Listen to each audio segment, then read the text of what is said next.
Alors, bonsoir tout le monde. J'espère que vous allez bien.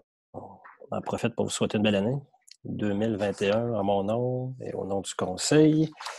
Alors, commençons la séance du 11 janvier 2021. À l'ordre du jour, l'ouverture de la séance. 1. 2. Adoption de l'ordre du jour. 3. Approbation des procès-verbaux des séances du mois de décembre 2020. 4. Correspondance. 4.1. Refus du projet de complexe sportif multifonctionnel dans le cadre du programme d'aide financière aux infrastructures récréatives et sportives.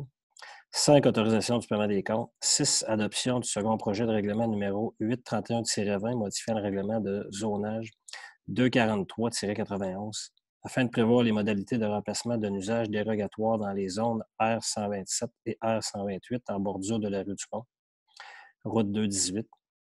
7. Autorisation de dépôt d'une demande d'autorisation de la Commission du territoire agricole du Québec, raccordement du Puy-Coulombe. 8. Conclusion d'une entente intermunicipale relative à la fourniture de services en urbanisme entre la municipalité de Saint-Lambert-de-Lauzon et la MRC de Nouvelle-Beauce. 9. Conclusion d'une entente intermunicipale d'acheminement d'appel 311 sur le territoire de la ville de Lévis. 10. Demande d'autorisation auprès du ministère de l'Environnement et de la lutte contre les changements climatiques. Réaménagement du parc du Faubourg. 11. Autorisation des dépenses pour l'acquisition de 6 ordinateurs. 12. Autorisation de dépenses pour l'acquisition de divers équipements pour les services de la sécurité incendie. 13. Autorisation de dépenses pour l'acquisition de divers équipements et fournitures pour le service des travaux publics.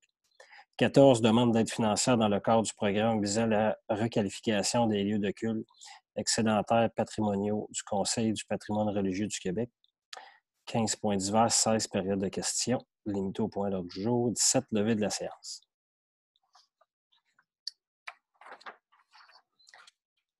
Alors, point 3. Approbation des procès-verbaux des séances du mois de décembre 2020. Alors, je propose d'approuver le procès-verbaux de la séance ordinaire du mois de décembre 2020 tel qu'il a été rédigé. Je seconde. Point 4. Refus du programme de complexe sportif multifonctionnel dans le cadre du programme d'aide financière aux infrastructures récréatives et sportives.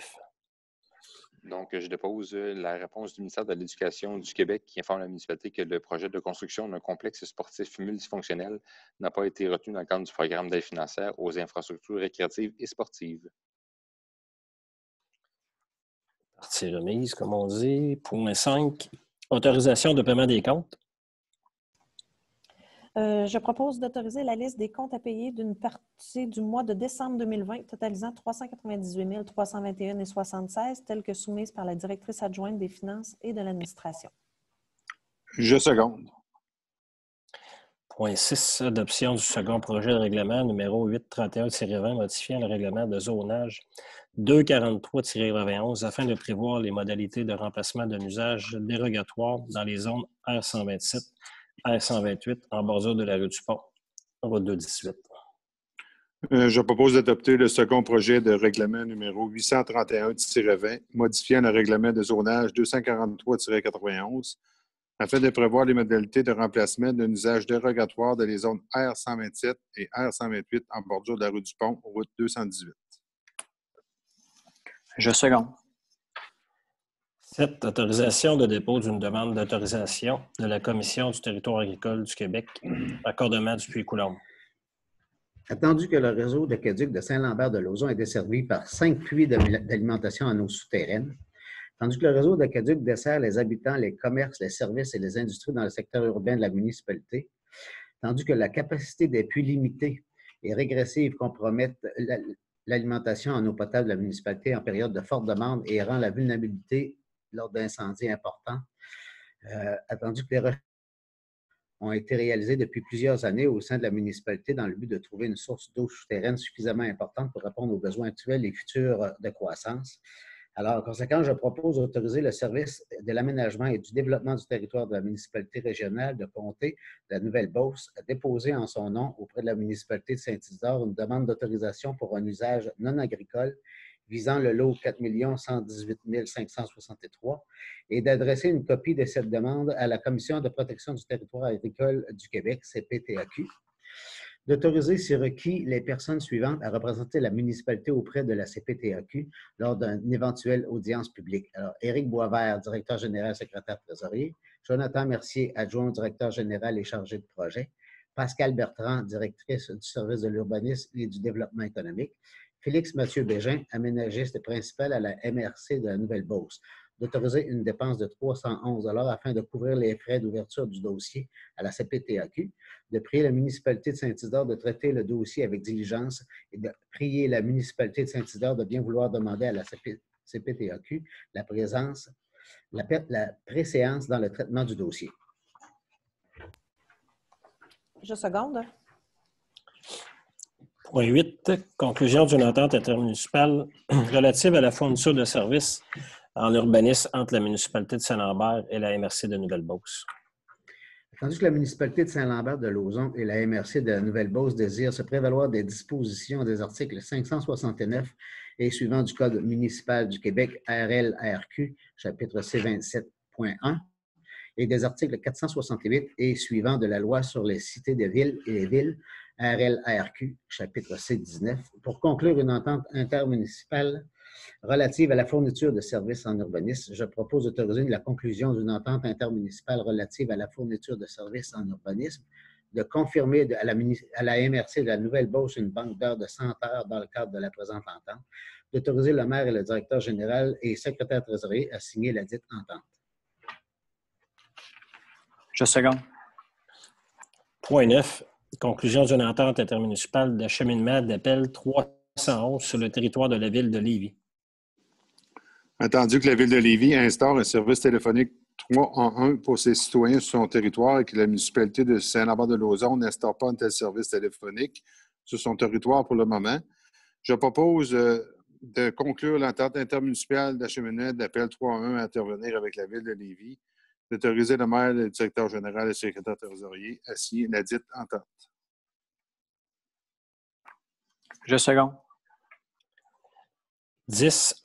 Demande d'autorisation auprès du ministère de l'Environnement et de la lutte contre les changements climatiques. Réaménagement du parc du Faubourg. Attendu que, dans le cadre du projet de réaménagement du parc du Faubourg, il est nécessaire d'obtenir des autorisations du ministère de l'Environnement et de la lutte contre les changements climatiques afin d'exploiter un puits destiné aux bâtiments de service ainsi qu'un système de traitement de l'eau. Alors, je propose d'autoriser M. Jonathan Mercier, adjoint au directeur général, à signer toute demande de certificat ou d'autorisation au ministère de l'Environnement et de la lutte contre les changements climatiques, MELCC, en vertu de la loi sur la qualité de l'environnement, de confirmer au MELCC son engagement à transmettre au plus tard 60 jours après la fin des travaux une attestation signée par un ingénieur de leur conformité à l'autorisation accordée, d'autoriser des dépenses de 1 815 $ et 699 $ prises à même le règlement d'emprunt numéro 822-20 pour les demandes de certification d'autorisation, d'annuler la résolution numéro 156-20 portant sur le même sujet. Je seconde. 11. Autorisation de dépenses pour l'acquisition de 6 ordinateurs. Donc, je propose d'autoriser une dépense évaluée à 6 200 $ prise à même le budget d'investissement pour l'acquisition de 6 ordinateurs. Je seconde. 12. Autorisation de dépenses pour l'acquisition de divers équipements pour le service de la sécurité incendie. Attendu que lors de la planification budgétaire, divers équipements ont été identifiés à titre de dépenses en investissement pour le service de la sécurité incendie, je propose d'autoriser une dépense nette évaluée à 22 046 prise à même le budget d'investissement pour l'acquisition d'une pompe électrique, de boyaux et d'habits de combat pour le service de sécurité incendie. Je seconde. 13. Autorisation de dépenses pour l'acquisition de divers équipements et fournitures pour le service des travaux publics.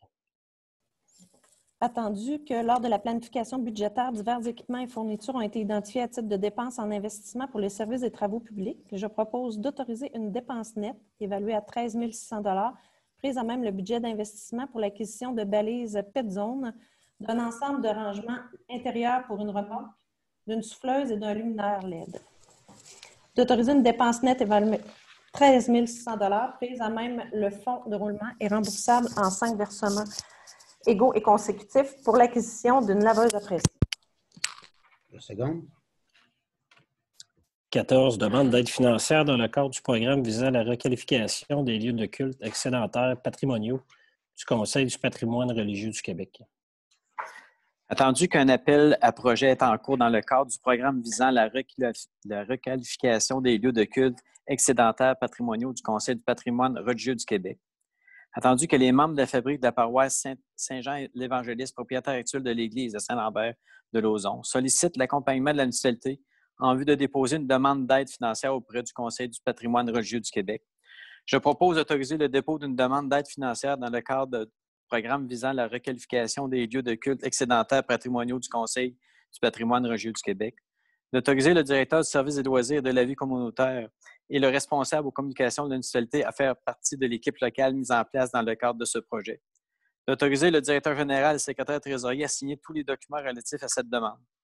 De s'engager à citer le bâtiment dans les 12 mois suivant l'admission dans l'incubateur de projet du Conseil patrimoine religieux du Québec.